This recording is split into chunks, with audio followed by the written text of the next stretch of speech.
Shadow Slave. Chapter 2231, First Domino.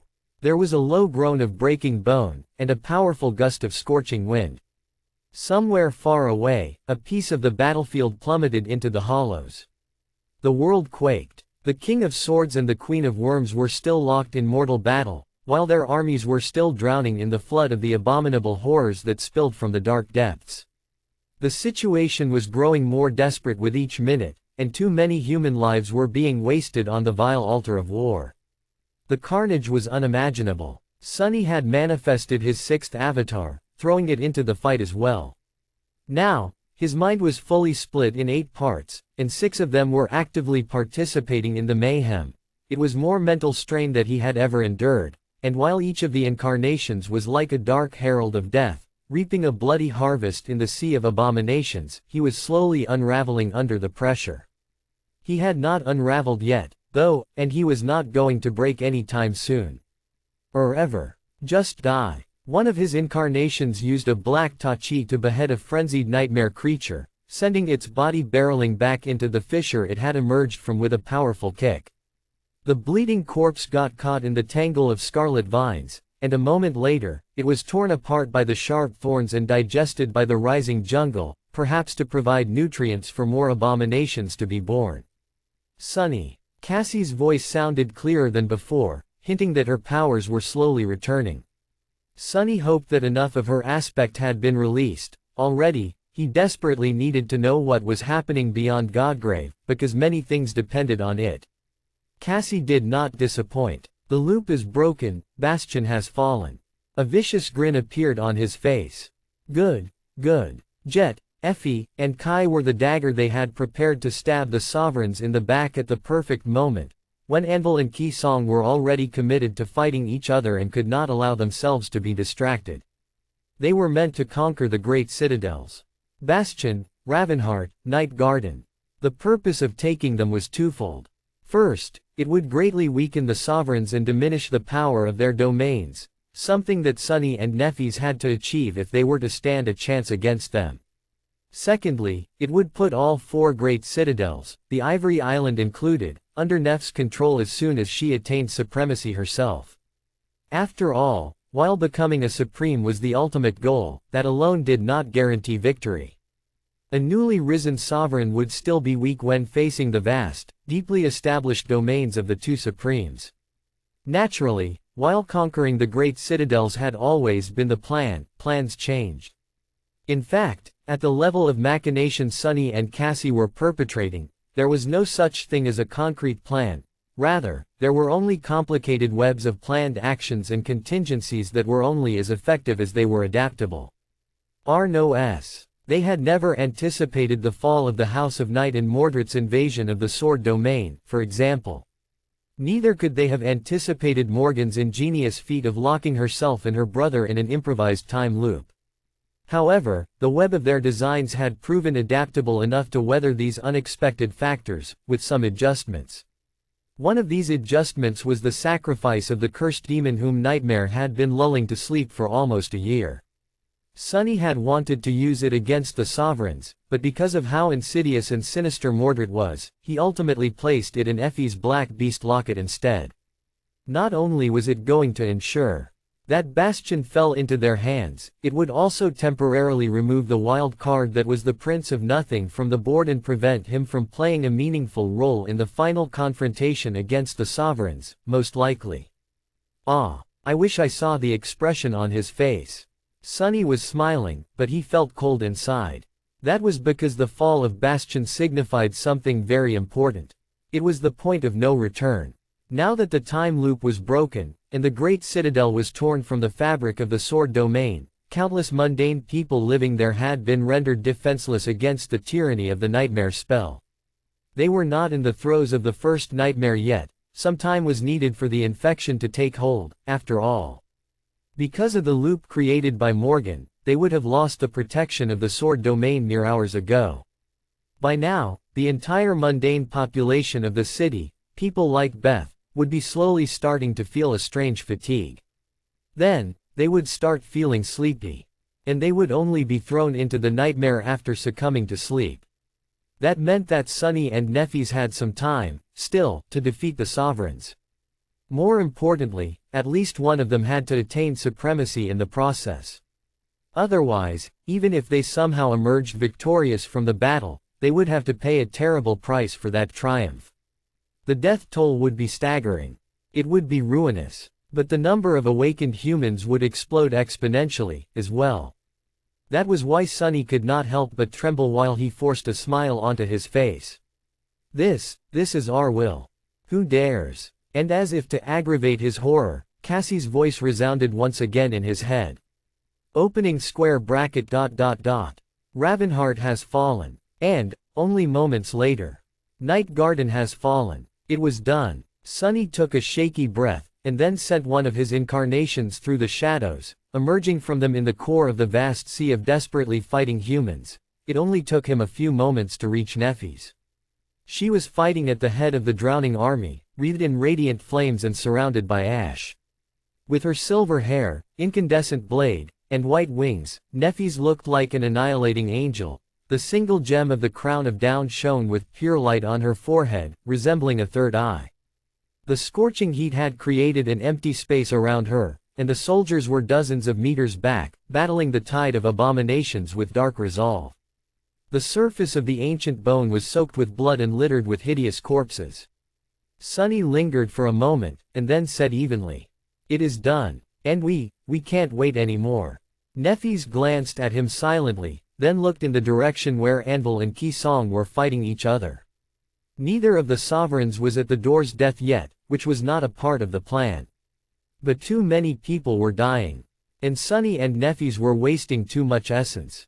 And plans had to change. He took a deep breath, then steeled his heart.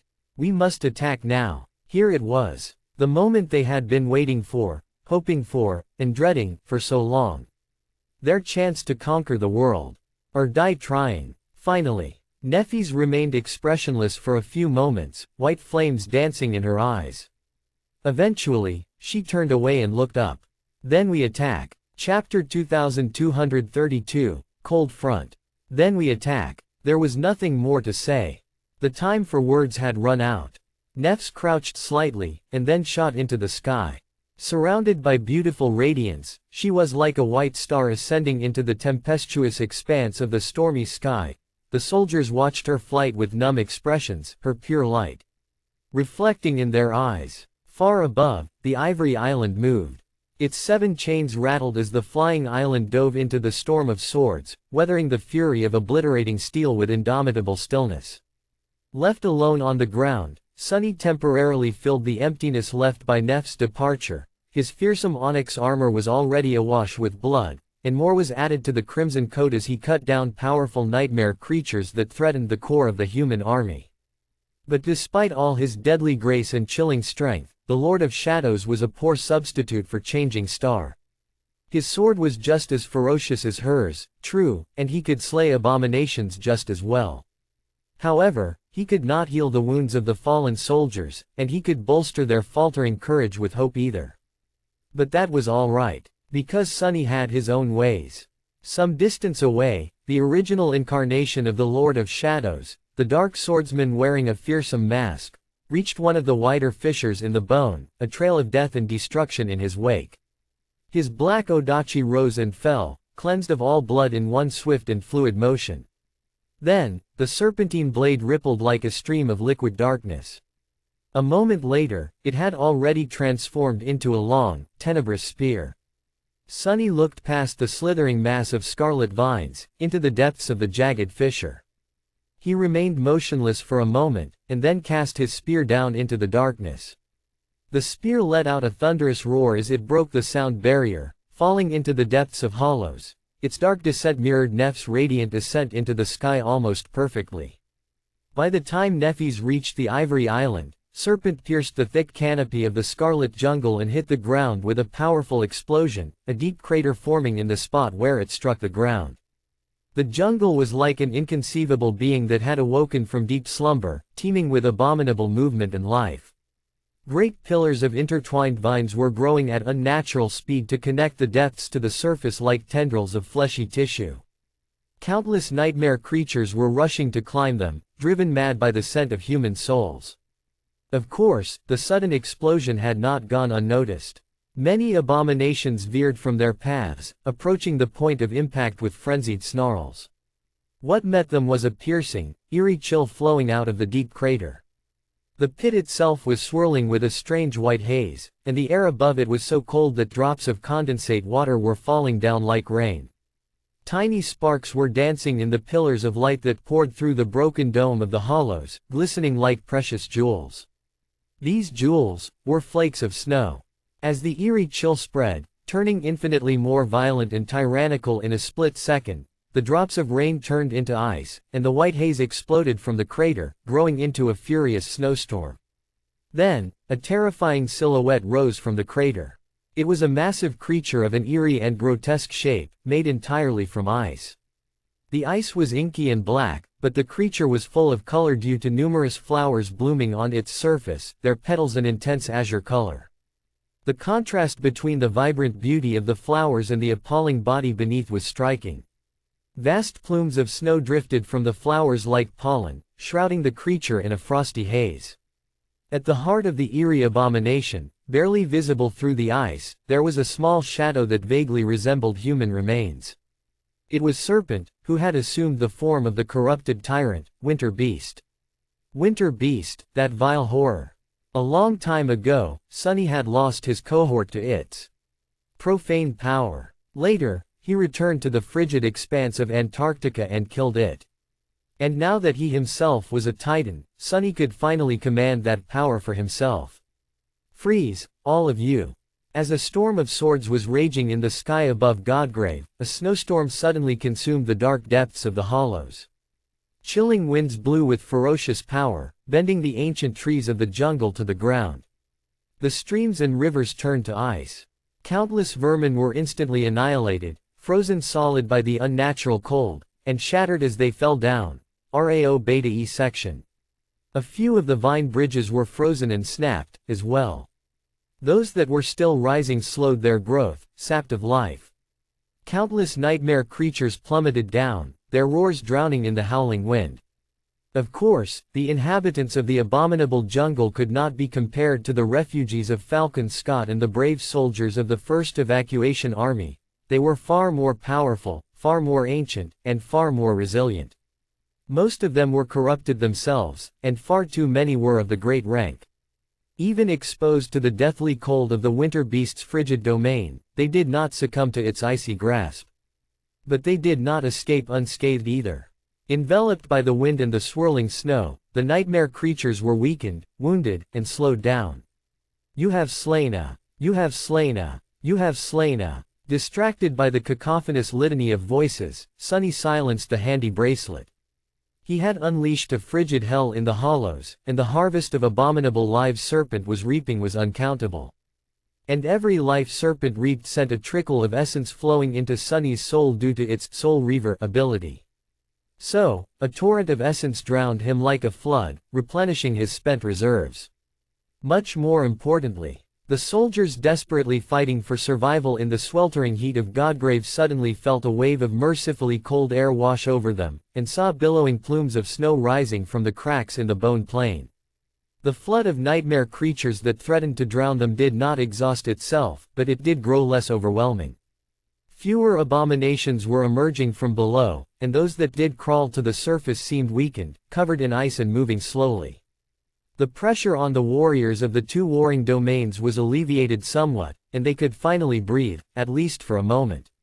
Sunny smiled darkly behind Weaver's mask. Sure, he was not like Nephi's, who inspired hope and healed the wounded soldiers. But he could inspire fear and bring death to the frenzied nightmare creatures. His way was not any less effective. Chapter 2233, Wrath of Heaven. Out there on the battlefield, the consequences of the three great citadels falling could already be felt. Anvil seemed strangely unaffected, fighting in the same cold and calculated, ruthlessly callous manner, but he had to have felt his power diminishing greatly when Effie took control of Bastion. Strangely enough, though, this significant loss could only help him at the moment, and he was in dire need of help, being pressed and battered by the fierce onslaught of the Queen.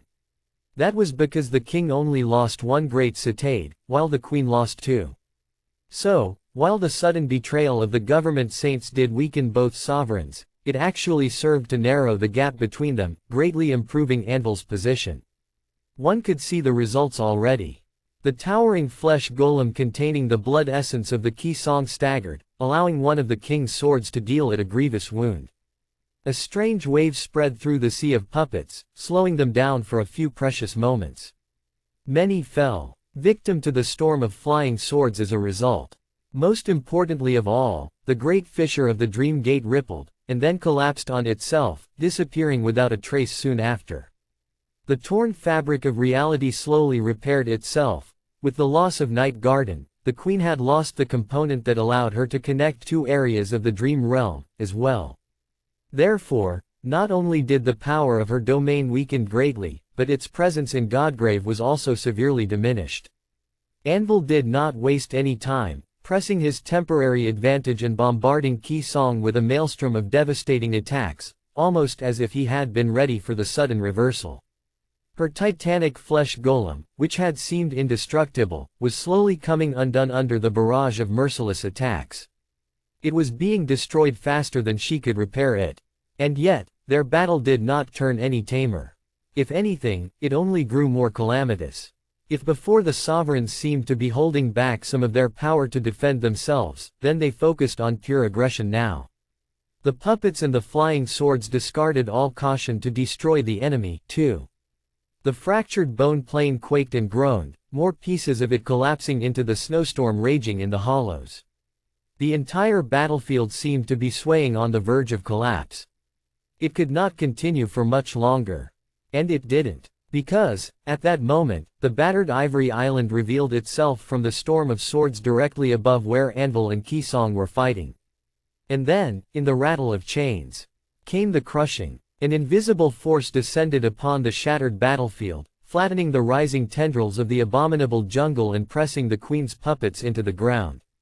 Countless swords plummeted from the sky, scraping against the bone before rising up again, their blades trembling from the strain.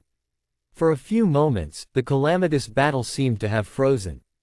And, under everyone's gazes, changing star of the immortal flame descended from the sky, landing softly on the ground between the two sovereigns.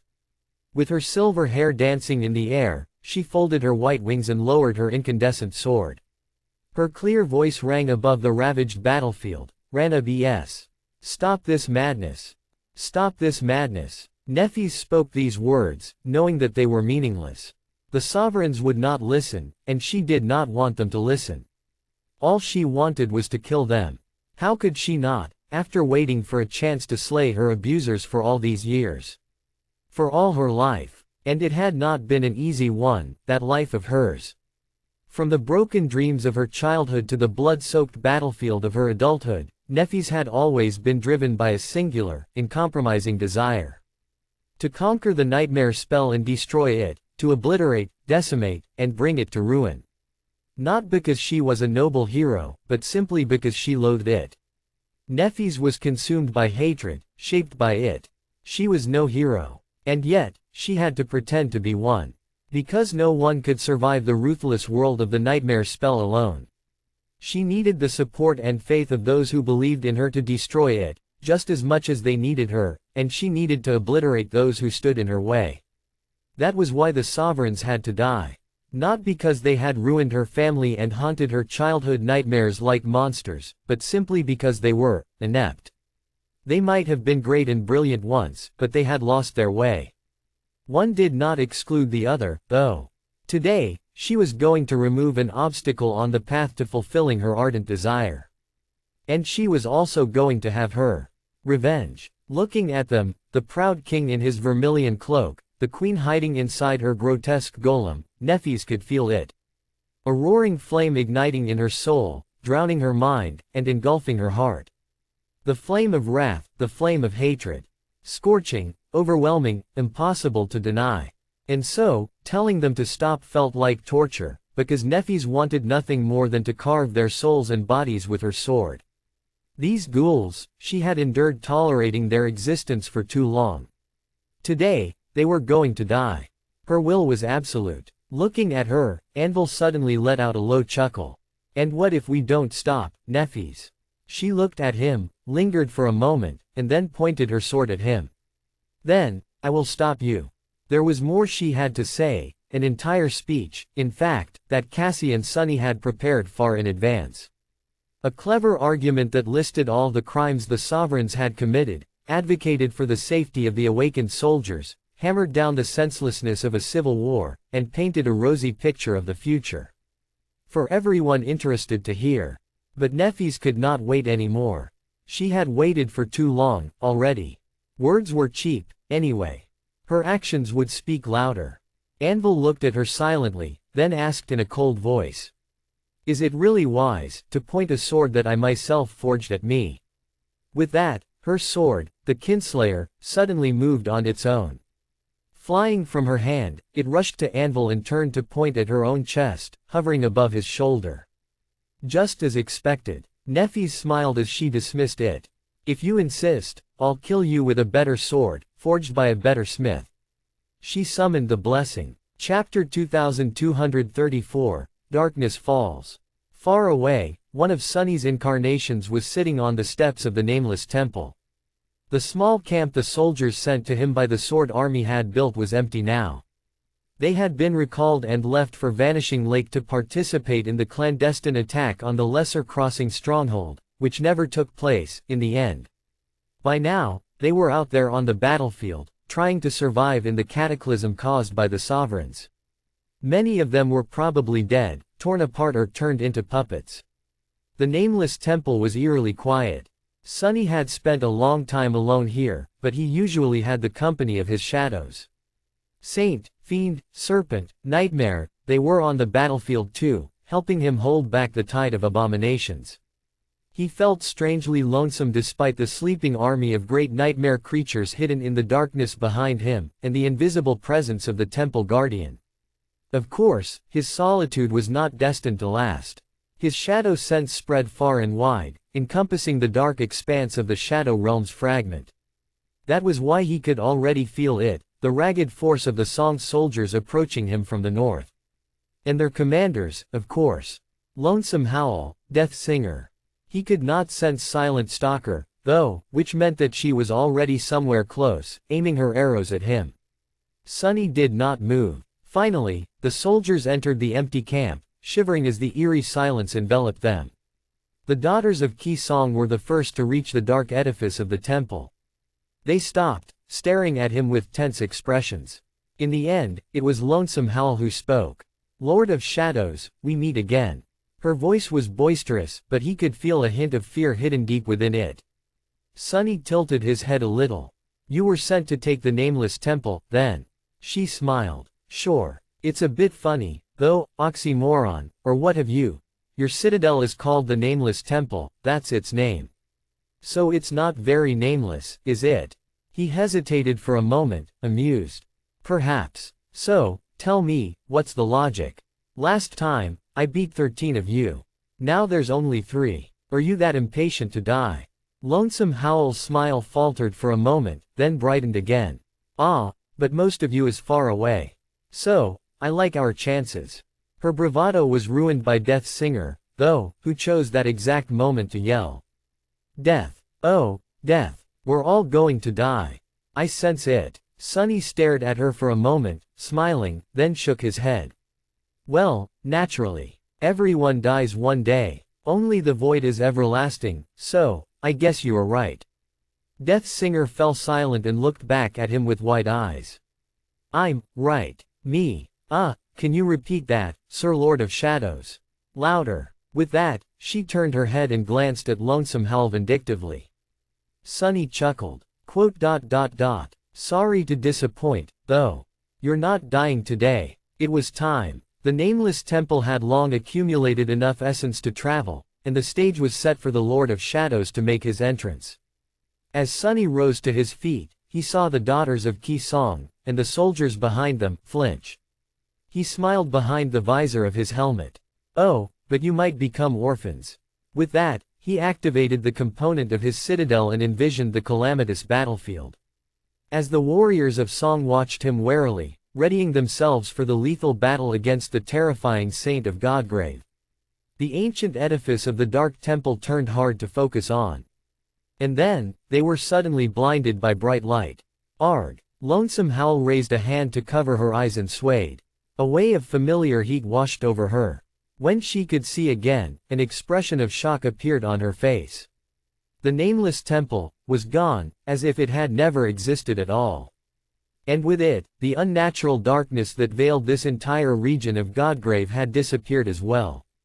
In front of them, there was nothing but a white expanse of bone, ending in an abyssal drop to the distant spine of the dead deity. Above them was the radiant veil of clouds. What the hell? The Lord of Shadows and his citadel were gone like a mirage. And almost at the same time as they disappeared from the southern edge of the Breastbone Reach, they appeared on the northern edge, in the middle of the battlefield, right below the Ivory Island, Rayab Es. The fragment of the Shadow Realm traveled with the Nameless Temple, as well. Sunny had not been able to move it before, and he could not do it now either. However, he wagered his hopes on a trick. By anchoring the fragment to his citadel, he had hoped that moving the citadel would result in the vast shroud of darkness moving with it, too. Luckily, it had worked. The fractured bone plane was suddenly enveloped by deep shadows, obscuring the distant sky.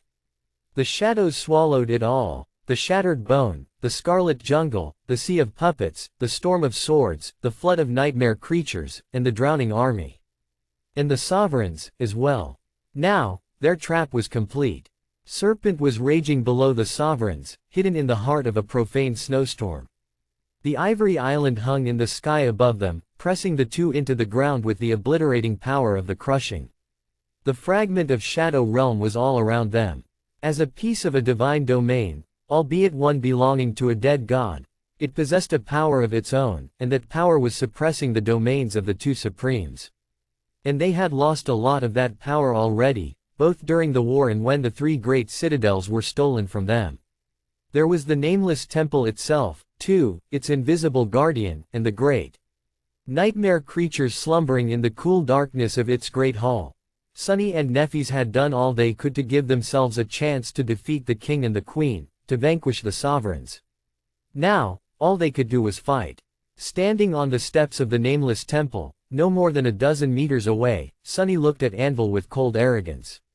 His voice sounded aloof. "She's talking about me, by the way. I'm the better smith." Chapter 22:35, Feeble Flame of Hope. First came the cold, then came the darkness. It rose from below, swallowing the land, devouring the heavens, and blotting out the light of day. The soldiers, who had been tormented by blinding light and suffocated by heat for many long months, let out sighs of relief and basked in the cool embrace of shadows. Luminous memories swiftly ignited above the drowning army, and they fought against the rising tide of nightmare creatures with renewed vigor. Of course, it was a bit strange for snow to rise from the hollows and for deep darkness to envelop the world, but the soldiers had seen and survived too many bizarre events here in Godgrave to care about yet another one. All of them, both those who had awakened before the chain of nightmares and after it, were seasoned veterans now. They had been honed and tempered by the war, experiencing enough horrors to make them numb to eerie strangeness. All they knew was that the Lord of Shadows had something to do with it, and that he was assisting Changing Star.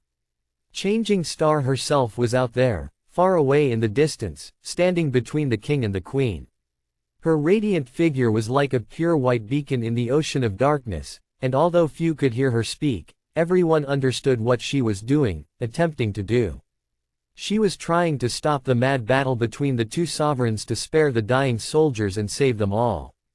The last daughter of the immortal flame had always been the voice of reason in this appalling war. In fact, she was the only one who had protested against it. And now, her voice was their only hope. Perhaps the Supremes would listen. If not, perhaps Changing Star would find another way to end the war. That faint hope burned in the hearts of the desperate soldiers, and they clung to it desperately, even while knowing full well how futile it was. Hope was a resilient thing. After all, it was far more resilient than reason, and there was fuel nurturing its feeble flame, as well. The advance of the liberated jungle, which had threatened to drown the two great armies minutes before, was slower now. The dreadful battle of the Supremes, which had threatened to destroy the very ground beneath them, temporarily came to a halt. For a few moments, the soldiers allowed themselves to believe in salvation. But then, as they cast their gazes ahead, to where Changing Star was standing, their expressions changed. Their eyes widened, and their faces became twisted by horror. Not long before that, Sunny walked down the steps of the nameless temple, looking at Anvil coldly. At the same time, a bright flame flared from Nef's hand, forming into a beautiful silver blade. The blessing flared to life, its incandescent radiance fusing with her own and making it much more brilliant, thus causing the surrounding shadows to grow deeper. Anvil did not pay Sunny attention, staring at the brilliant sword as if enchanted by it. You forged this blade. His voice was full of a strange, subdued emotion.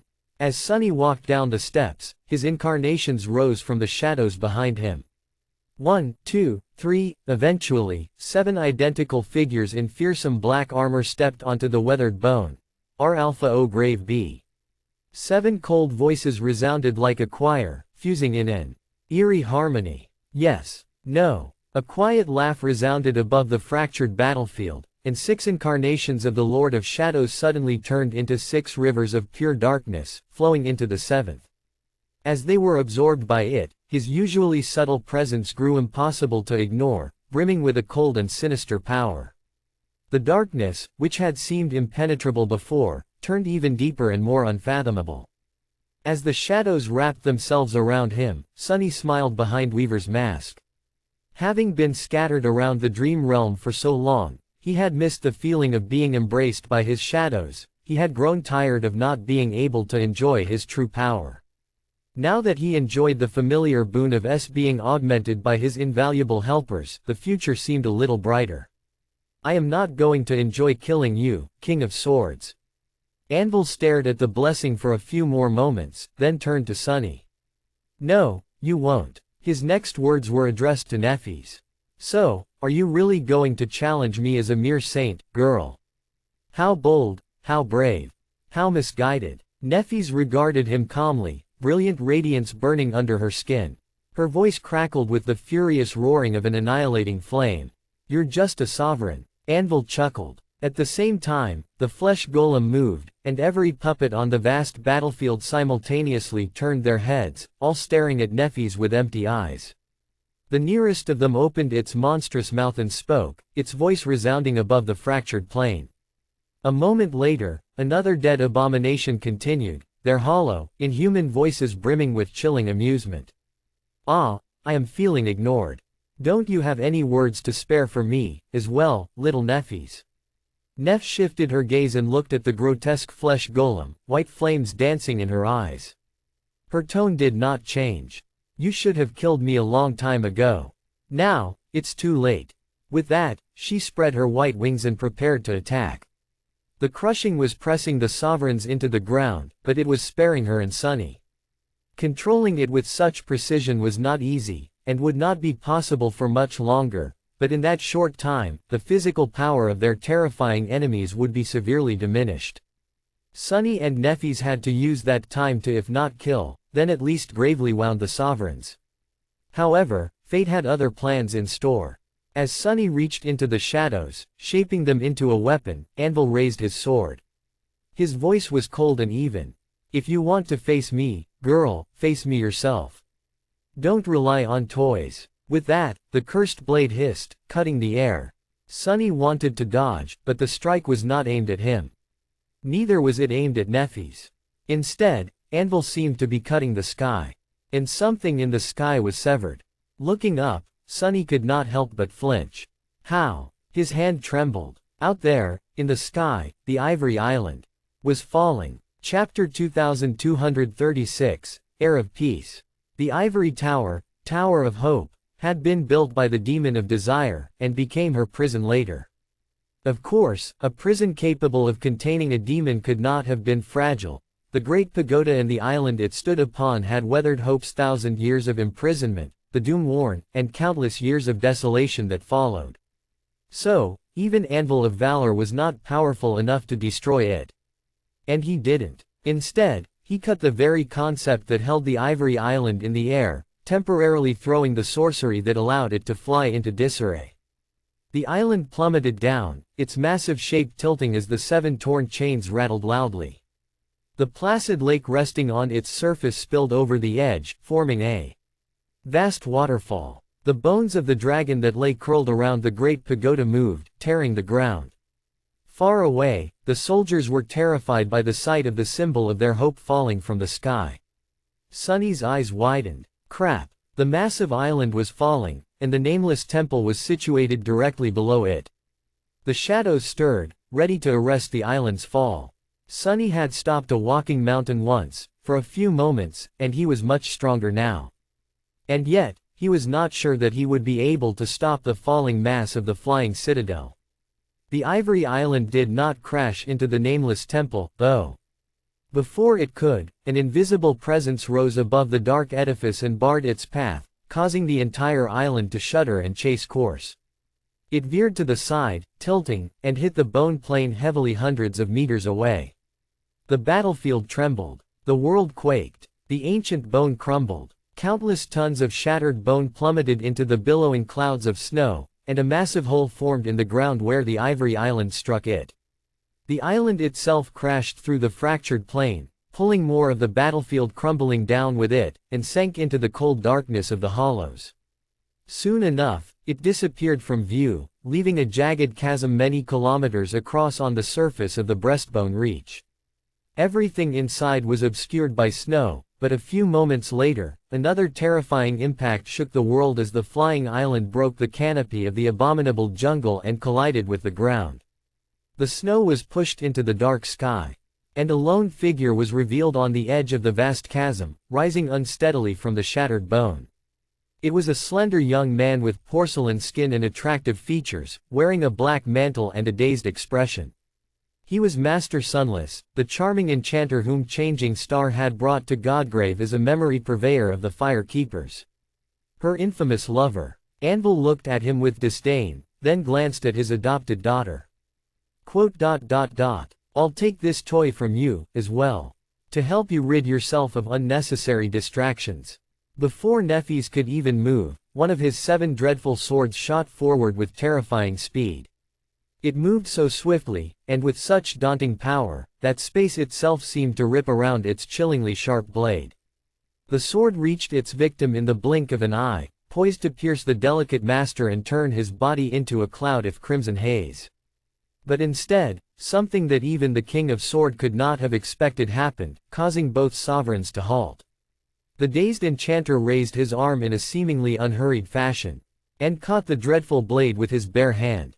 The snow behind him exploded in all directions, torn apart by a devastating shockwave, and the hems of his mantle danced in the air. The young man himself, however, did not even sway, standing there motionlessly like an exquisite statue. As the hurricane wind settled, he looked at the sword trapped in his seemingly weak hand, and his beautiful face was suddenly illuminated by a faint smile. Ranes. Ouch. As he tightened his grasp, cracks appeared on the dreadful blade, and then it shattered into a myriad of scarlet sparks. Taking a calm step forward, the charming enchanter shook his hand in the air under Anvil's dismayed gaze. Seems like her toys are of much better quality than yours, King of Swords, if I do say so myself. With that, he grinned shamelessly. A moment later, something even more astonishing happened. The terrifying Lord of Shadows, the sinister saint whose dark and dreadful power was only equal to the chilling mystery of his true identity, suddenly turned into a swift shadow that glided across the surface of the shattered bone and happily wrapped itself around the charming enchanter's body. Suddenly, he did not look weak anymore. His pleasant smile disappeared, replaced by a dark and chillingly cold expression. That said, as he took the next step, a fearsome onyx armor encased his body, and a frightening black mask of a snarling demon hid his beautiful face. I'm a little mad now. A dark odachi suddenly appeared in his hand, and he pointed its tip at Anvil. How about we settle it with swords, heir of war? Anvil lingered for a moment, then dismissed his helmet, smiling with dark satisfaction. As you wish, heir of peace. A moment later, he was already upon Sunny. Almost at the same time, the titanic flesh golem lunged at Nephis. Now that the ivory island had disappeared below ground, the crushing was not slowing them down anymore. And neither was it hindering the legion of the dead puppets and the storm of flying swords anymore. The battlefield, which had grown still for a few short minutes, exploded with motion and violence once again. But before the queen's puppets and the king's swords could descend upon Sunny and Nephis, something moved in the darkness behind the open gates of the nameless temple. A moment later, a litany of harrowing roars suddenly drowned the vast expanse of the fractured battlefield. The darkness stirred, and the first of the great abominations that Nightmare had lulled to sleep lunged from it in a maelstrom of terrifying claws and fangs, followed by another, and another. The swarm of dreadful nightmare creatures slammed into the puppets, and a feast of carnage unlike anything Sunny had ever seen suddenly took place on the surface of the shattered plain. Chapter 2237, King of Swords. The swarm of great nightmare creatures escaped the gates of the nameless temple like a monstrous tide. Their grotesque and harrowing forms loomed in darkness, and the darkness bloomed with the frenzied scarlet flames of countless hungry eyes. A terrifying litany of bestial wails shook the world. A moment later, countless fangs sank into dead flesh and countless claws shattered enchanted steel. There were beings among the liberated great ones who resembled beasts, and there were those who defied description. Having shaken off the shackles of the dream curse, these dreadful creatures were overcome with fury, hunger, and the chilling scars left on their souls by the endless nightmares. The dead puppets, the flying swords, and the ancient predators of the abominable jungle, these three armies clashed on the fractured battlefield, unleashing a devastating wave of violence. Sunny was not a sovereign, but his army of abominations was not that inferior to the other two supreme forces. Of course, there were far fewer of them than there were of the queen's puppets and of the king's swords. But each great nightmare creature was far more powerful than most individual minions of the supremes were, and as a result, the carnage of their onslaught was simply chilling. There was a simple trick to why Sunny was able to match the sovereigns as a mere transcendent, in that regard. It was because, unlike them, he had no control over his army whatsoever. Nightmare had spent more than a year slowly lulling the great ones to slumber, but now that they broke free, Sunny had no power over the harrowing swarm of frenzied abominations at all. They were just as likely to devour him as they were his enemies, so, he would be wise to stay away from his own monster. Perhaps it would have been even wiser not to unleash scores of great nightmare creatures in close proximity to himself, but there was no putting this particular genie back in the bottle. In any case, he had done what had to be done. The abominations would stall the sea of puppets and the storm of swords for some time, at least, giving him and Nephis time to deal with the sovereigns in person. Or be dealt with by the sovereigns, instead. How thrilling. Anvil was already a split second away from descending upon Sunny in all his harrowing might. However, at that moment, strangely enough, Sunny found himself neither shaken nor wary. Instead, he was curious. How would he fare in the battle against a supreme? This was the first time Sunny felt his true power as a titan. His original body and the onyx mantle encasing it were both augmented by all 7 of his shadows, making him feel strong enough to crush entire mountains under his palm. His speed, his endurance, his resilience, all of him was empowered by the embrace of shadows, becoming titanic. Beyond that, he was also being nurtured by the fragment of the shadow realm, pushing his physical prowess even further. Essence flowed into his soul like a river, both from being surrounded by the purest form of his source element and because of Serpent waging war on the scarlet jungle below. In much as Sunny was empowered, Anvil was suppressed. Do I stand a chance, I wonder? The first attack came faster than lightning. It was so fast, in fact, that Sunny could not even see it. He could only sense it through the movement of shadows. Time seemed to slow down to a crawl, and the snowflakes froze in the air, shining like cold stars in the night sky as they reflected Neph's brilliant radiance. Anvil's cursed sword descended upon him like an ill omen, twisting the very space around it. In moving through the frozen time, Sunny dodged it with the practiced ease of a master swordsman.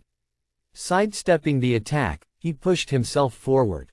At this speed, the air itself was like a wall barring his path. Sunny shattered that wall easily and thrust his odachi into Anvil's unprotected face. Arab Epsilon S. Cold contempt glistened in the sovereign's gray eyes. Ah, I made a mistake. Ignoring the laws of inertia, Anvil's sword instantly changed direction and transitioned to a horizontal slash from a downward cut. He struck Sunny with the flat of the blade, causing a crack to appear on the surface of the onyx mantle and sending Sunny staggering back. A dull pain radiated through his abdomen, and he tasted blood on his tongue. There were rules to swordsmanship.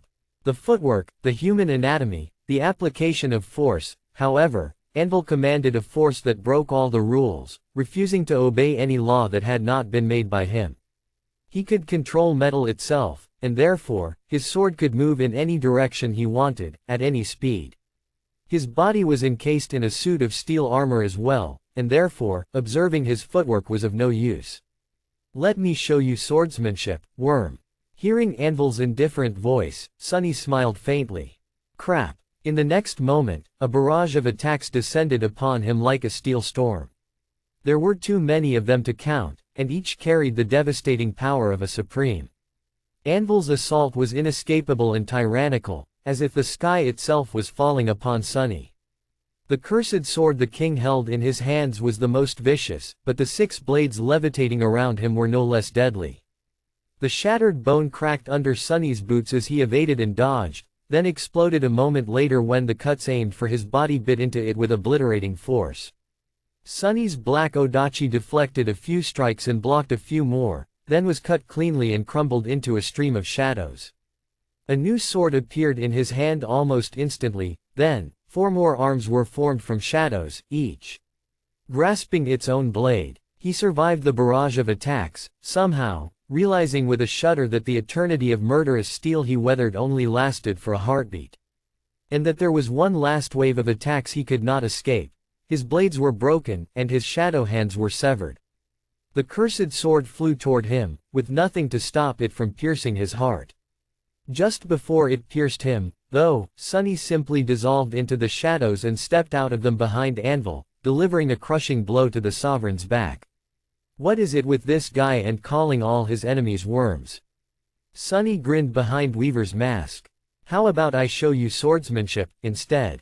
As Anvil used his aspect to right his body and turn, the 6 dreadful swords becoming a sphere of rustling steel around him, Sunny switched his stance and channeled a flowing and unpredictable battle style, the first style he had ever learned.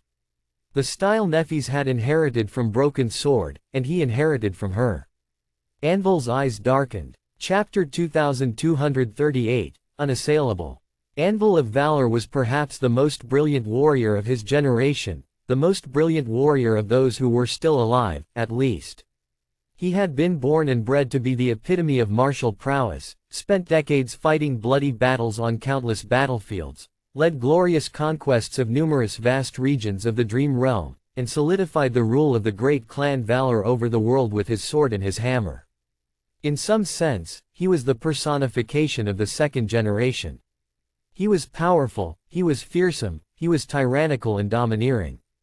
But Sunny was a terrifying presence on the battlefield himself. And, as one of the most powerful awakened warriors in history, he was more than worthy enough to represent his own generation. The 3rd generation was harder to describe than the previous 2. The members of the 1st generation had survived the descent of the Nightmare spell and built the foundation of a new world order. The 2nd generation, having been the first to be born into the ruthless world of the Nightmare spell, grew up to subjugate it and build upon that foundation. The 3rd generation had not been shaped by such distinct events, and neither had it achieved anything as noteworthy. Perhaps what had truly shaped it was the fall of North America, and the previous 2 generations of Awakened, as well. So, today, the members of the 3rd generation were going to distinguish it by vanquishing the very people who had shaped it. The future was fighting against the past, longing to escape its iron grasp. As Sunny attacked, his transcendent battle art fully revealed itself. His movements were swift and flowing, guided by his shadow sense instead of vision. His sword was fierce and vicious, carrying the weight of a mountain or turning light as a feather the next moment. Each attack was ruthlessly lethal and imbued with dreadful power, causing devastating shockwaves to shake the world after each strike. Sunny himself was sinister and elusive, freely moving between the shadows. It was as if he was in several places at the same time.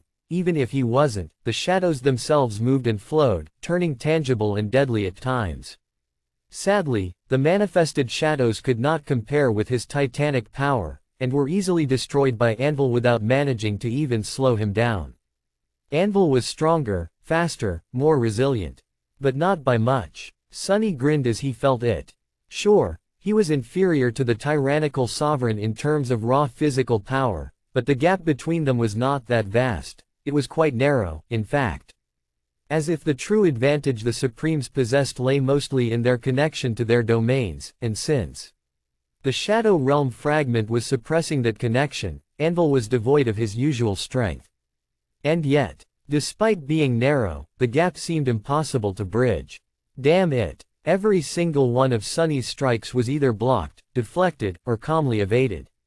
Every single movement, no matter how fast or forceful, was predicted and turned against him. Despite his ferocious power and titanic strength, Sunny was struggling with all his might, while Anvil remained seemingly unbothered. Full of disdain, even. This style, did she teach you this style? It seems that the two of you had known each other for much longer than you let on. Sunny gritted his teeth behind Weaver's mask. She wasn't the one who taught me, and we don't know each other at all. Anvil smiled coldly. No matter. Pushing Sunny's sword aside, he moved forward. Sunny fled into the shadows, but by the time he escaped them, Anvil's fist was still poised to strike him in the chest. A terrifying blow sent a shockwave running through Sunny's body and threw him back. The breastplate of the onyx mantle cracked, only to mend itself a moment later, augmented by 7 shadows. The living stone trait of his stone-like carapace had grown immensely potent. Anvil looked at Sunny darkly, then shook his head. Not metal, but not stone either, an underworld armament, then. Did you think it would save you? Sunny suppressed a groan, raising his sword to attack. I might have entertained such a thought, yes. Anvil possessed the ability to control metal, and that power was not limited to his own swords and armor. He could just as easily control the weapons of his enemies, as well. Fortunately, Sunny's armor was made from the strange material that was closer to stone than to metal while inheriting traits of both. His weapons, meanwhile, were made from shadows. AoE circumflex. Nephis wore no armor at all, and the blessing was like a blade forged from furious flame. So, both of them were immune to Anvil's power. That was not something Sunny had relied on to save him, though. It was just one of the measures he had to take to give himself a chance. But why is he so strong? It doesn't make sense. As Sunny attacked and Anvil defended, unbothered, almost as if entertaining himself, they moved across the shattered battlefield. Sunny lunged forward to deliver a deadly thrust, but Anvil simply moved out of the way. The two of them crashed into a crowd of puppets, and carried by momentum, Sunny tore through them like a beast made of pure darkness. The bodies of the puppets were too fragile to offer any resistance to his dreadful might. As he arrested his forward momentum and turned on the ball of his foot, he saw clouds of crimson haze and tiny pieces of torn bodies spreading outward in the air slowly, as if suspended in water. Before the first drop of blood even hit the ground, Sunny and Anvil had already exchanged 100 more blows, moving away like a rolling disaster. I think I can sense it. All this time, Sunny had been learning how Anvil fought through Shadow Dance. The Sovereign's battle art was deep and complicated, strange, even impossible to fathom in a short amount of time. But now, he was starting to realize why the King of Swords seemed so unassailable despite not being that much stronger. There, in the very essence of his battle art, being used as a weapon, was the will. And while the two of them fought, Sunny was learning how to wield the will as a weapon, himself. Chapter 2239, Vibrant Colors. The fractured battlefield quaked as Sunny landed on the white bone, instantly dashing away with a thunderclap. Surrounded by a billowing mantle of shadows, he was like a formless mass of darkness that moved around the formidable figure of the King of Swords, aiming to end the king's life. His black sword was like an omen of death, and at any moment, his dark mantle could bloom with tendrils that shot forward at dire speed, turning into sharp blades, clawed hands, or rattling chains. The blades aimed to pierce Anvil's armor, the inky black hands tried to pull him down, and the chains tried to bind him. However, instead, they shattered against the dark steel of his impenetrable armor, were cut down by his swords, and were torn to pieces by his ferocious strength. What a bastard! If the shadows Sunny manifested had been more effective against his supreme enemy, he would have already encased himself in a shadow shell, bringing its immense might down upon Anvil. But for now, there was no point. The shell would just offer a larger target to the King of Swords, and would be destroyed swiftly. It was as if Sunny was stuck in a mire. That was what it felt like, to fight against an enemy who had long forged their will into a deadly weapon, like the quiet horror of a person slowly drowning in cold mud, unable to claw their way out or find purchase. That was because the world itself seemed to be on Anvil's side, bending to accommodate his will. Sunny had not noticed it at first, but once he recognized the wrongness, it was impossible to ignore it.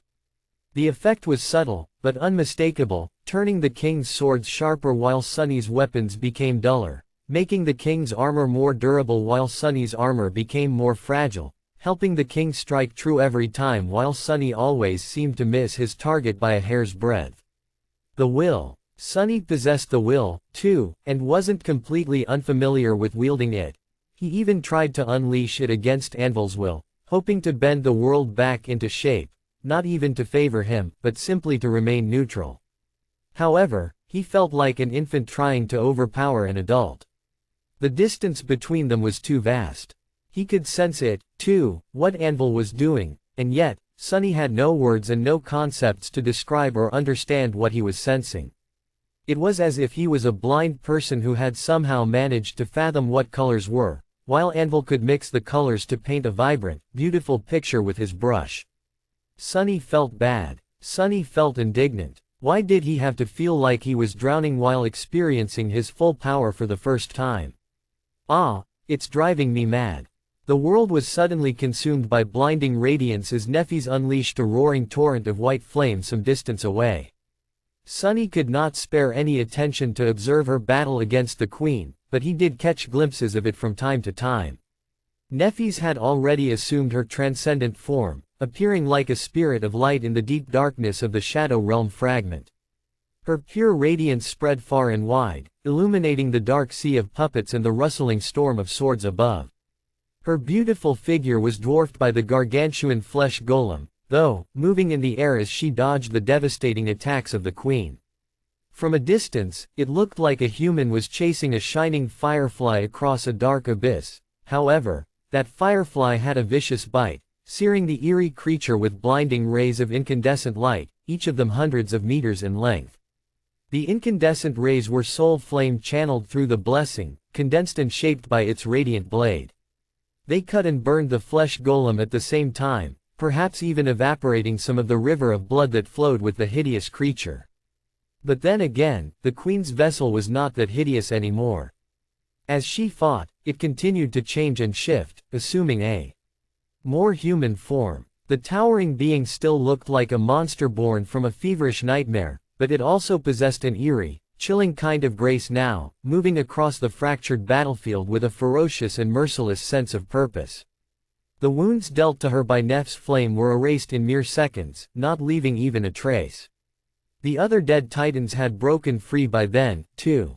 One had been torn apart by a particularly dreadful great abomination, and another one was turned into a mountain of bleeding flesh by the flying swords, but the rest were already destroying Sunny's rabid army, killing and consuming the ancient predators of the abominable jungle in a variety of gruesome ways.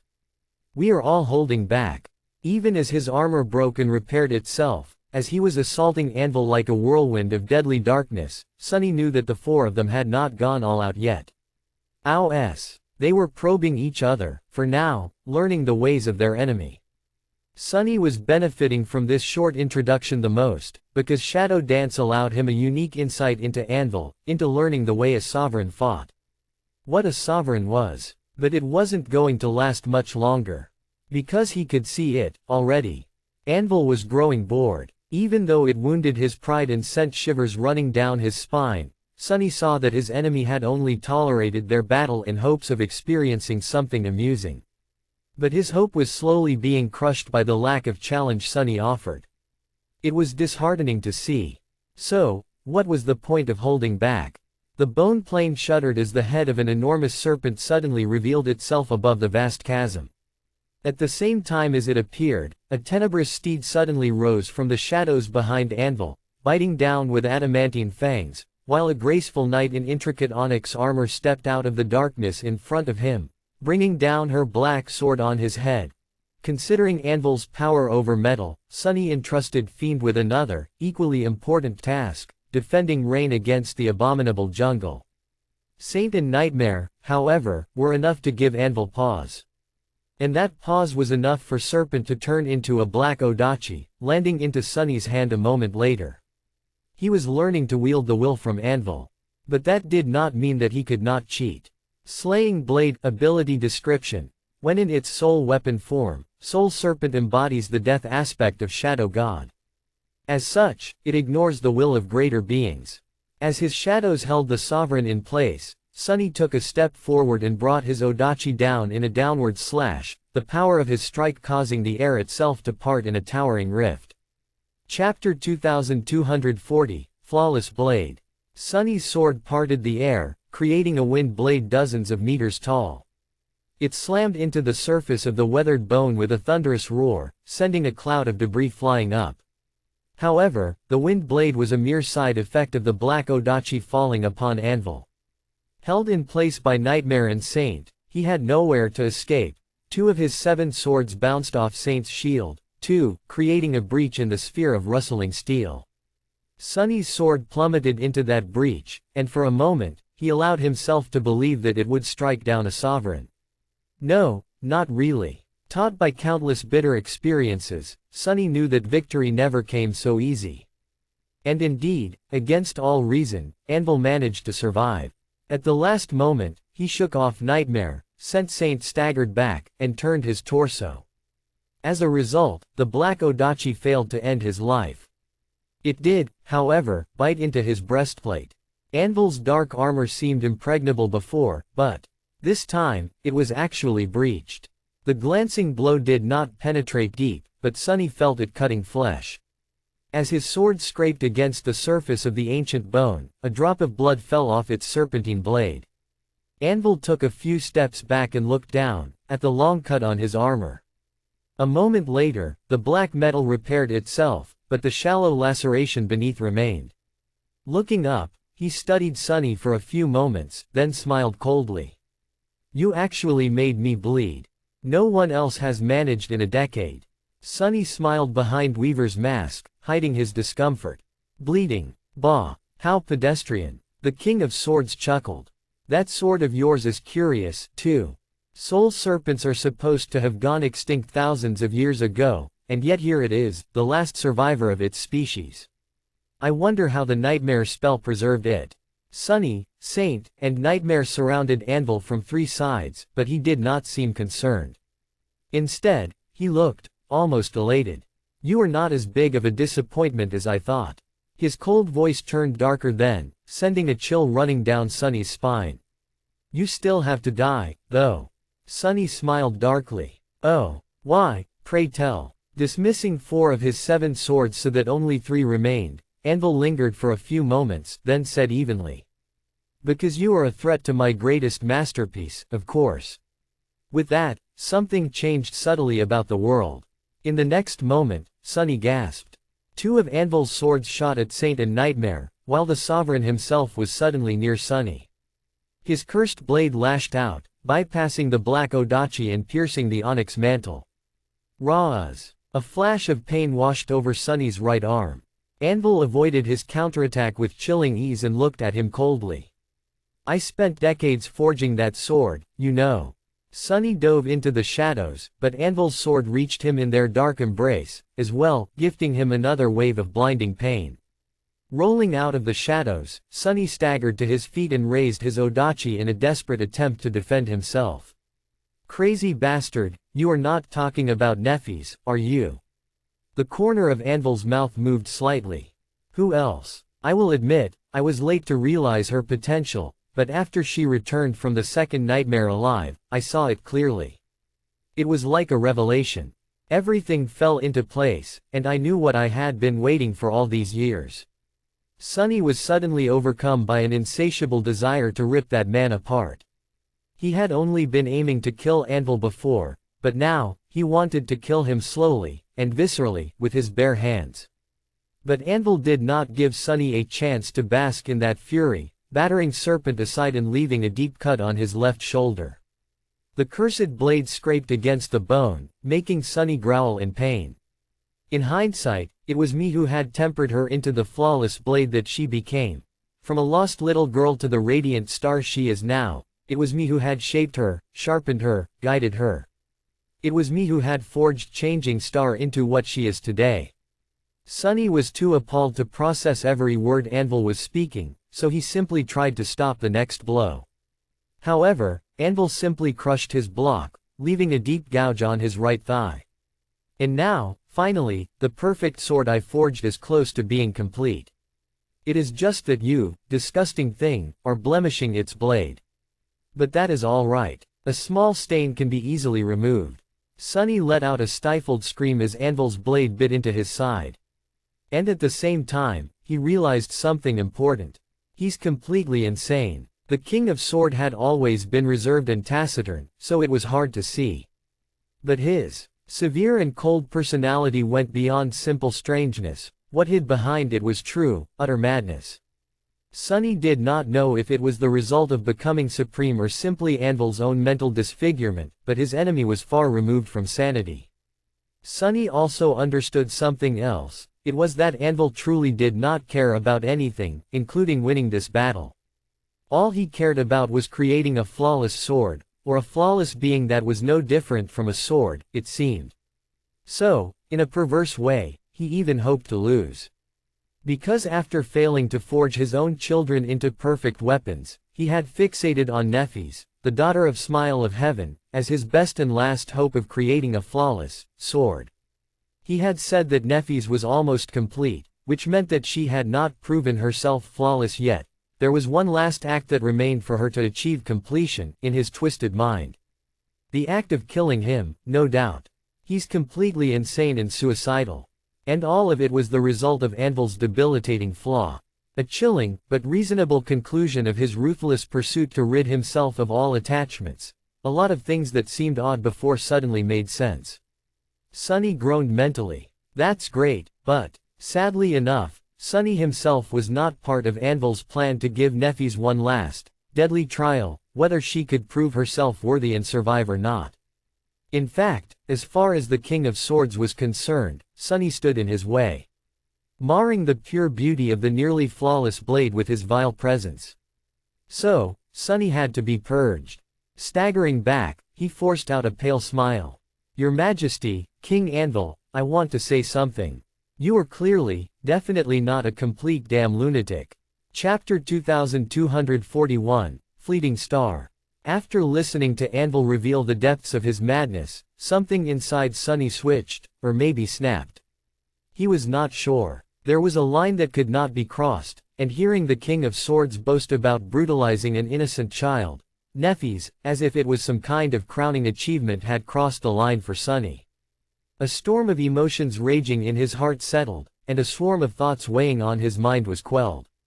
All that remained was a cool, silent darkness of uncompromising killing intent. Before, Sunny had been worried about how to kill Anvil and survive. Now, he only cared about killing him. No, caring was not the right word. It suggested the possibility of a different outcome, but Sunny knew without a shadow of doubt that his enemy would die. It was an axiom, a self-evident truth. All he had to do now was shape the world to fit that truth. That was something he could handle. Sunny was the most honest man in two worlds, after all. His body was wounded and pulsing with pain, and his enemy was superior to him, his enemy was supreme. But it did not matter. Life is just the prelude to death. As two of Anvil's dreadful swords forced Saint and Nightmare back and the Sovereign himself descended upon Sunny, he allowed the cursed blade to pierce his armor and sink into his flesh. The pain was exquisite. Grabbing Anvil's wrist, Sunny smiled behind Weaver's mask. "And war is just the key to open its gates. Got you, bastard." When he spoke, his voice sounded sinister and full of malice. "Do you feel at home on this battlefield, heir of war? Well, allow me to invite you into my world then." With that, he strengthened his grasp and pulled Anvil into the shadows. Some distance away, Nephis was locked in a dire battle against the queen. The titanic flesh golem pursued her with eerie grace and bestial fury, and all she could do was flee, retreating further while lashing out against the monstrous creature with searing rays of pure white flame.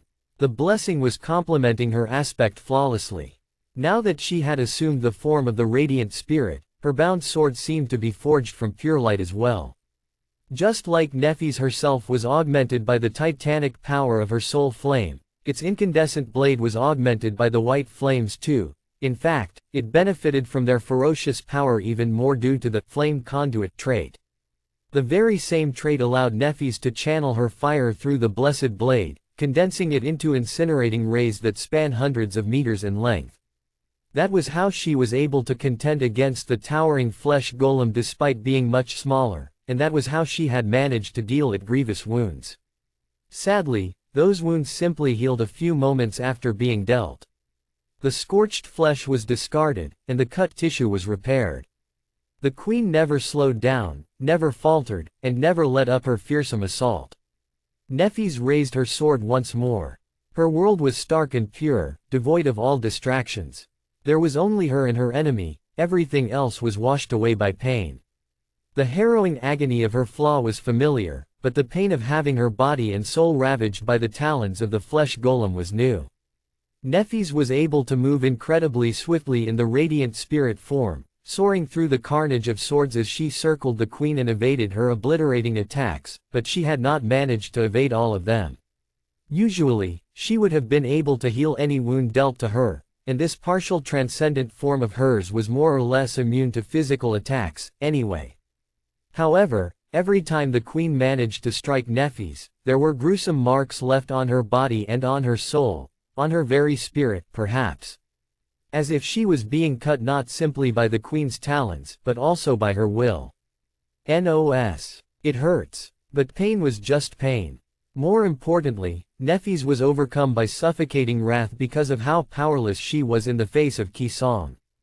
Nothing she did dealt any lasting damage to the eerie flesh golem, while the marks left on her by Qi Song were refusing to heal.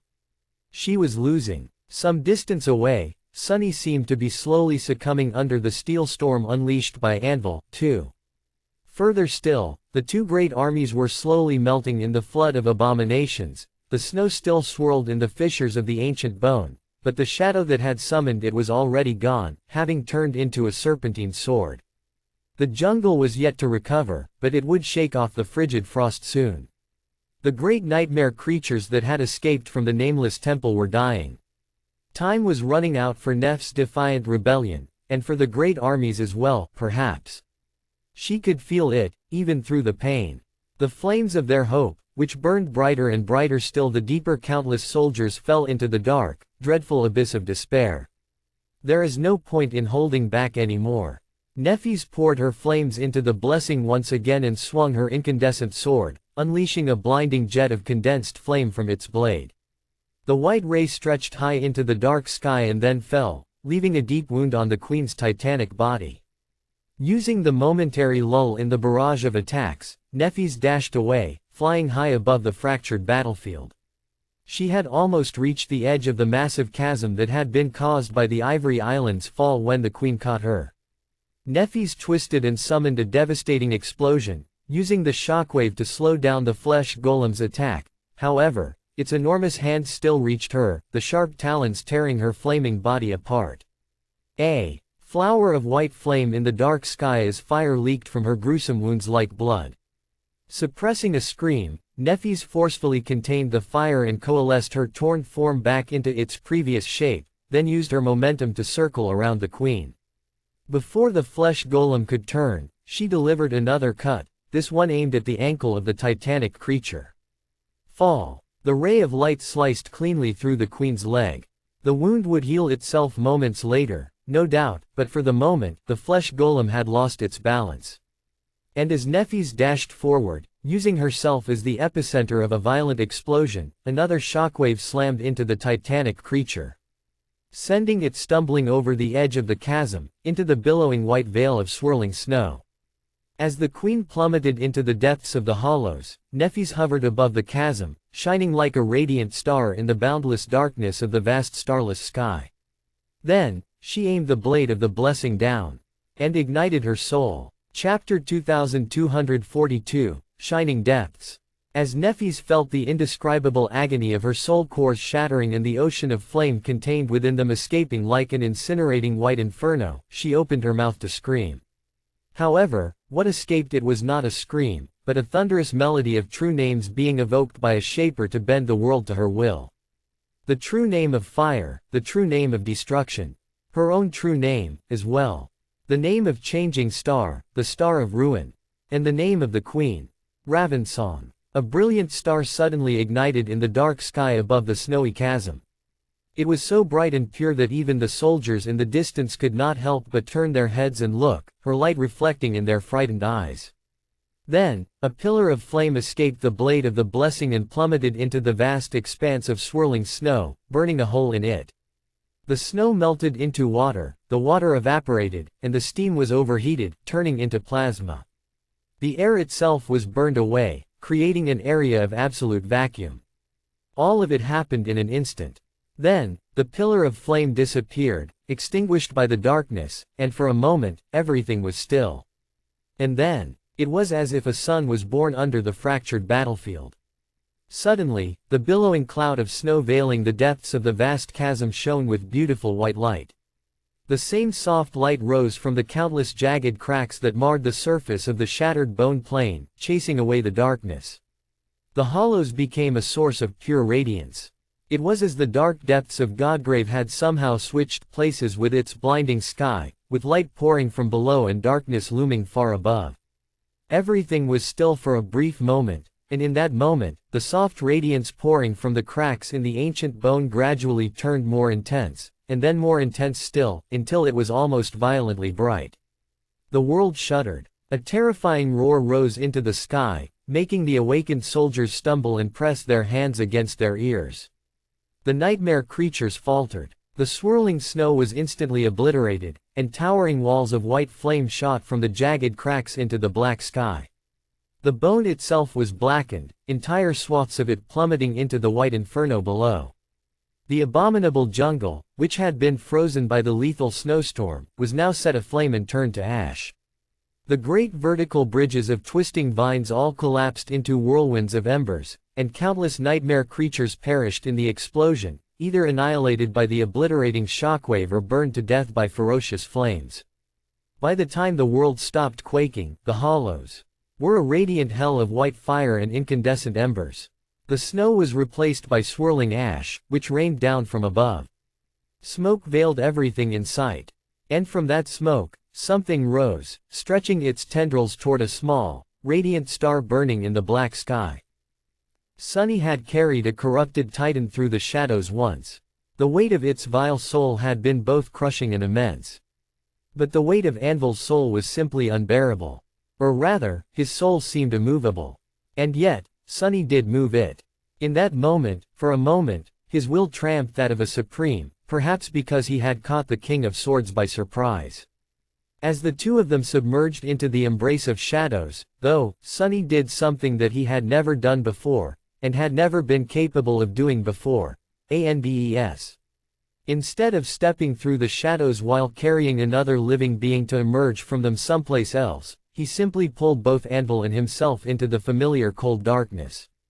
There, in the world of darkness, both of them were nothing more than intangible shadows themselves, their souls laid bare. And Sunny was quite familiar with battling other shadows in that lightless realm. He was in for an unpleasant surprise, though. Shadows were usually shapeless and formless, unless they were guided by a conscious mind that shaped them into a particular form. It had taken him quite a while to learn how to shape himself into a form capable of battle, long before. But Anvil was not formless. His shadow was vast and terrifying, as deep as Sunny's own. What's more, it had maintained the very same form he wore in the tangible world, as if Anvil's sense of self was so absolute that nothing could change it. Out there in the world of lightless shapelessness, Sunny saw color for the first time in his life. There was a colossal figure of an armor-clad warrior in front of him, entirely black, wielding an impenetrably black sword. A vermilion cloak rested on his shoulders, and scarlet flames were burning in his eyes. Still, this was the land of shadows. And Sunny was their lord. As his own shadow turned into a towering giant with 6 hands, he rushed at Anvil and clawed at his colossal form. Whatever armor the King of Swords wore must have granted him a great degree of protection against soul attacks, and yet, it parted in front of Sunny's claws like paper. For the first time since their battle started, he felt that his enemy was truly hurt. Anvil only wasted a split second to orient himself in the unfamiliar world of shadows, almost as if he had experienced fighting someone wielding power over shadows once, already, and coldly pushed his dreadful sword forward. The harrowing blade cut into Sunny's vast form, threatening to cut it in half. Anyone else would have probably been destroyed by that single attack, their souls collapsing like tattered cloth. But as soon as the black blade touched Sunny, an intricate weave of golden strings flashed for a moment in the dark depths of his giant form, almost like chainmail. That was soul weave, of course, which held his soul together and reinforced it against soul attacks. The pain was blinding, of course.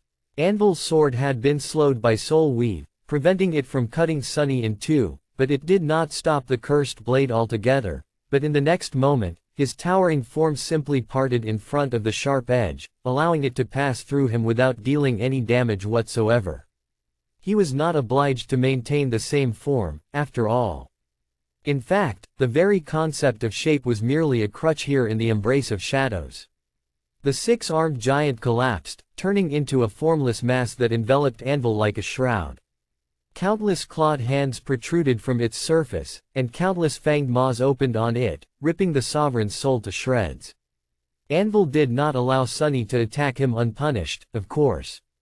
Just as Sunny was tearing him with claws and fangs, Anvil continued to stab and slice him with his sword. Ah! Arg! Ha! Sunny wailed and laughed in dark glee as the two of them plummeted through the darkness, destroying each other. No one else managed to make you bleed in a decade, huh? How about now? Are you still amused, you wretched bastard? Anvil's soul might have been far more potent, it might have been empowered by his vast domain. But he did not have soul weave, and therefore, the very structure of his soul was different. It was far more fragile, and far easier to destroy. Chapter 2243, Embers and Ash. Neffy's dissolved into pain for a few brief moments. Each moment lasted an eternity. The agony of her soul cores being torn apart was unfathomable. Knowing that she had only one chance, she did not hold back and went further than she had ever gone before, destroying not one, but 6 of them at the same time to fuel her fire. As a boundless ocean of furious flame that had been contained within her soul broke free with a deafening roar, she struggled with all her being to channel it instead of being consumed by it. She willed it into submission. The incandescent ray of white radiance fell into the billowing snow, and her shattered soul burned, mutilated, both enveloped in brilliant flame and on the verge of being extinguished. Humans were not meant to possess more than one soul core, but even if someone did, losing 6 of them would have instantly and utterly obliterated them. But Neff's soul was special. The web of cracks running through the fractured battlefield ignited with soft white radiance, illuminated from below. The explosion was simply too devastating, causing not only the shattered bone plane, but all of Godgrave to quake. It was dozens of times more powerful than the explosion that had destroyed Twilight, and far more powerful than even the terrible conflagration she summoned to destroy the first Seeker. Neffy's had been merely a master back then, after all. She was a transcendent now, and so, the soul she was burning to fuel the flame was transcendent as well. That was why Neffy's had pushed Kisong into the chasm. Had she caused the explosion on the surface and not in the hollows, the resulting shockwave would have annihilated both great armies. Instead, it was the ancient jungle that burned. The nightmare creatures there, those who had been powerful enough to survive the lethal snowstorm, were wounded and weakened. They had been powerful enough to survive the snow, but they did not survive the flame. And as they died, a furious torrent of soul fragments poured into Neff's crumbling soul, mending it. She screamed as new soul cores were formed to replace the old ones. The damage dealt to her soul was too grievous, though, and she was still being ravaged by the Queen's power. So, these cores shattered as well, and new ones were formed in their place. Neffis felt like she was dying and being remade from the flames in an endless, harrowing cycle of rebirth. She lost herself in the disorienting torment of it all, feeling something inside of her being melted and fused by the immolating heat. Below her, the charred remains of the ancient jungle were like an incandescent hell.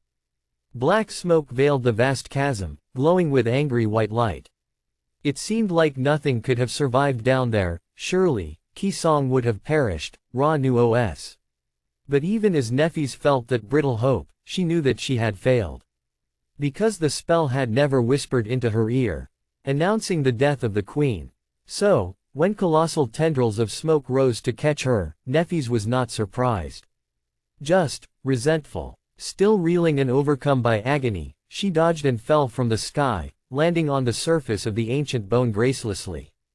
The winds howled, blowing the smoke away, and immense streams of blood were revealed below it, twisting as they coalesced into a vast crimson river and dove down. Neffis groaned. The Queen's titanic vessel had been destroyed, at least. A melodious laughter resounded above the fractured bone plane, making the brilliant radiance of Neff's spirit form dim a little. Stunning, truly, little Neffis. You are so stunning. It is such a shame. Neffis smiled bitterly. She's hurt. It seemed like Kisong was unscathed, but it had not escaped Neff's notice that countless puppets had turned to ash, and that the great river of blood stayed at a distance instead of drowning her. The Queen was definitely hurt by the explosion. Of course, she had not been hurt nearly as terribly as Neffis was. As if to echo her somber thoughts, the Queen's voice resounded once again, turning cold and ominous. Sadly, it's time we end this charade. I'll still have to deal with Anvil after I am done with you, Changing Star, and it needs to happen swiftly, lest too many of my people die. Neffis pushed away the pain and straightened, looking at the glistening river of blood with somber resignation. Don't pretend like you care. She had revealed her ace and accomplished nothing. So, the Queen would abandon caution and unleash her full power now, too. After all, she knew what her enemy was capable of already. How terrible could it be? As Neffis watched, fury burning in her heart, the river of blood rippled. And then, something eerie happened, making her take a step back. The remaining Titan puppets, all of them, including those that had been brought down by the prisoners of the Nameless Temple and the Storm of Swords, all followed the fate of the first, decaying into a flood of appalling, viscous crimson liquid. It flowed across the bone plain like a tide, and then formed a new vessel around the great river of blood. If Neff's partial transformation possessed human eyes, they would have widened now, betraying a hint of stunned disbelief. A new, terrifying flesh golem slowly rose above the bone plain, easily dwarfing the previous one in size. The creature Neffis had fought was titanic, but this one was simply colossal, towering above the fractured battlefield like a red mountain. It was at least a kilometer high, looking down at Neffis with an eerie, eyeless face. Neffis had been like a fly in front of the first of the Queen's vessels. In front of this one, she was like a speck of dust. How could a speck of dust defeat a mountain? Her radiant figure rose into the air, burning with blinding light. Chapter 2244, Seventh Strike. Deep in the embrace of shadows, Sunny was being cut apart as he was tearing Anvil apart. The two of them were destroying each other, both indifferent to the harrowing pain of their souls coming undone. However, the indifference of one was different from the other. Anvil did not care about anything, while Sunny cared about killing him too much to be bothered by the pain. Die, die. He would have laughed if he had a mouth capable of laughing, but while his formless shape possessed 100 maws, all of them were mute. There was no sound in the world of shadows, only silence. Die. He shredded Anvil's armor and mangled his soul, drowning in agony and dark glee, but as much as Sunny abandoned himself to the fervor of battle, his mind remained cold and calm like a still lake. Even as the king's sword cut him, he was calmly calculating how to kill the King of Swords. Sunny had a hint of suspicion that Anvil had rambled about forging Nephis into a flawless blade for a reason. It was most likely a true glimpse into his twisted thoughts, but at the same time, Sunny would not put it past the insidious sovereign to have said it aloud in order to undermine his composure. If so, it had backfired spectacularly. But even then, the more Sunny calculated the odds, the colder he felt. Because he saw no possibility of winning. Anvil was simply too tyrannical, his will too sharp of a weapon. Even as his soul was being torn, Anvil was growing more accustomed to fighting in the world of shadows. And as they plummeted deeper and deeper into the lightless expanse of the Shadow Realm fragment, angry red runes ignited on his black armor, causing the shadows to ripple and part. Anvil opened his mouth, and against all laws, the silence of the lightless abyss was broken by a sound. Enough. Grasping Sunny's shapeless form with one hand, he raised his sword and brought it down, cutting the very shadows with its blade. In the next moment, Sunny was violently thrown back into the material world. He rolled on the splintered bone, groaning as his battered body hit the ground. By the time he rose to his feet, Anvil was already stepping out of the severed shadows. His armor was whole, and his vermilion cloak moved languidly in the wind. Even though Sunny knew that his enemy's soul received grievous wounds, outwardly, Anvil looked utterly unscathed. Ah, that rotten bastard. The battlefield had changed while they were struggling in the shadows. The fractured battlefield was crumbling, smoke and an angry white glow rising from the jagged cracks on its surface. The hollows below were a sea of embers and fire. Far away, Rao Beta S. What the hell is that? A colossal figure towered above the bone plain, its vaguely feminine shape both harrowing and eerily beautiful. A flash of white radiance illuminated the towering creature, and that was all Sunny had time to see, since Anvil's sword whistled past his neck. He would have been beheaded if he had reacted a split second later. Sunny reeled back and deflected the next blow with his odachi, grimacing under Weaver's mask as his tattered soul pulsed with pain. Anvil smiled coldly. Your world, huh? What a dreary place. He was suddenly just a step away, batting Sunny's sword to the side. In the next moment, Anvil kicked him with devastating force, sending Sunny flying dozens of meters back. He crashed onto the surface of the bone, bounced like a pebble, and slid dozens of meters more. Sunny jumped to his feet almost instantly, but by the time he regained his balance, Anvil was already upon him. The dreadful sword cut the air. I should commend you, though, such spirit. I am actually in pain. Sunny dodged and tried to deliver a blow of his own, but Anvil dodged it with an easy step and spoke evenly, a chilling threat hiding in his cold voice. What shall we do about that? Why are you talking so much? Sunny laughed. I heard dying is a good cure for pain, King of Swords. Let's do that. Anvil smiled darkly. Still insolent, I see. With that, his sword lashed out, suddenly encompassing the whole world. This time, Sunny could not escape. The cursed sword seemed to pierce his very essence, cutting his courage apart. Suddenly, Sunny felt terror grasping his heart. The next strike cut his determination, and Sunny staggered, suddenly unsure of why he was still resisting the inevitable. The third strike cut his hope, and in that moment, Sunny knew that he stood no chance. What was he thinking about? A mere saint could not defeat a sovereign. It was impossible. Serpent suddenly felt heavy and unwieldy in his hands, and his pain, both physical and mental, became overwhelming. He groaned. The fourth strike cut his killing intent. Or rather, tried to.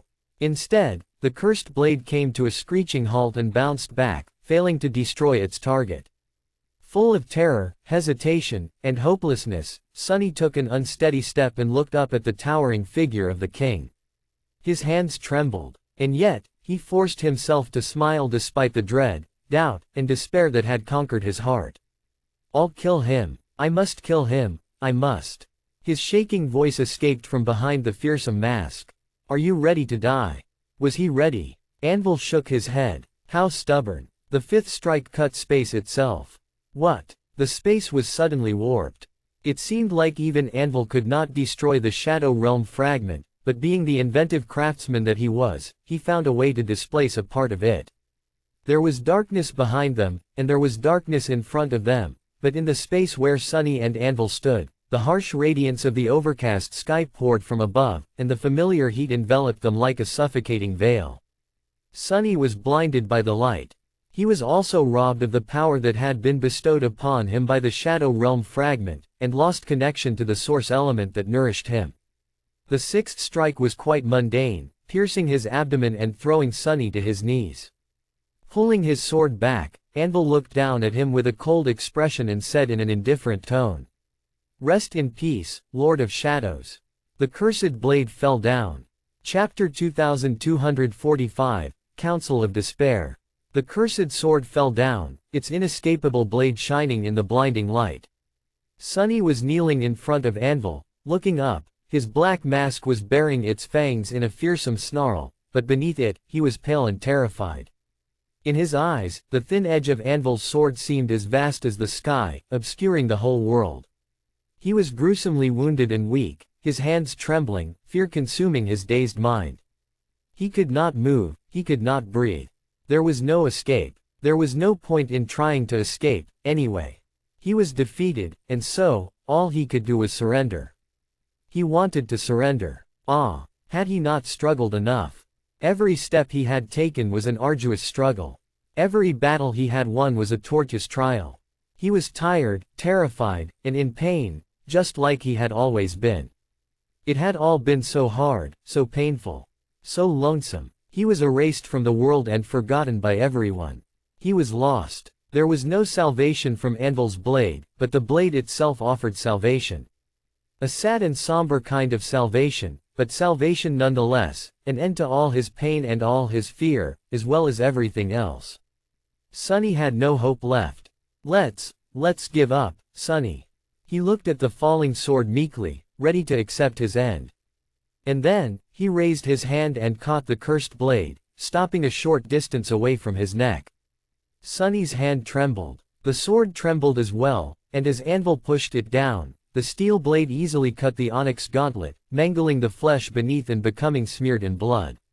The sharp tip drew closer to Sunny's throat, but it still failed to pierce it, for now. The two of them wrestled for control of the sword. Anvil was pushing it forward with his physical might and aspect powers, while Sunny fought to hold it in place with all his strength, desperation, and sheer unwillingness to give up. Giving up sounded wonderful. But there was one problem: if he gave up, he would not be able to kill Anvil. And that was not something Sunny was willing to compromise on. The cursed sword traveled a bit more, and a bit more of its length became painted by Sunny's blood. It was mere centimeters away from his throat now. Not good. Pale as a ghost, Sunny gritted his teeth behind Weaver's mask and looked at Anvil with murderous darkness burning in his eyes. He had not saved himself from death. Really, he had merely postponed it, and not by long at that. He was managing to hold the cursed sword back for now, but Anvil would overpower him soon. The smallest of actions would break his concentration and allow the sword to plunge into his neck, as well, a circumflex BS. So, what was Sunny supposed to do? Think. He could sense Anvil's shadow. He could feel Anvil's tyrannical will giving shape to his killing intent and empowering the fatal inevitability of his sword.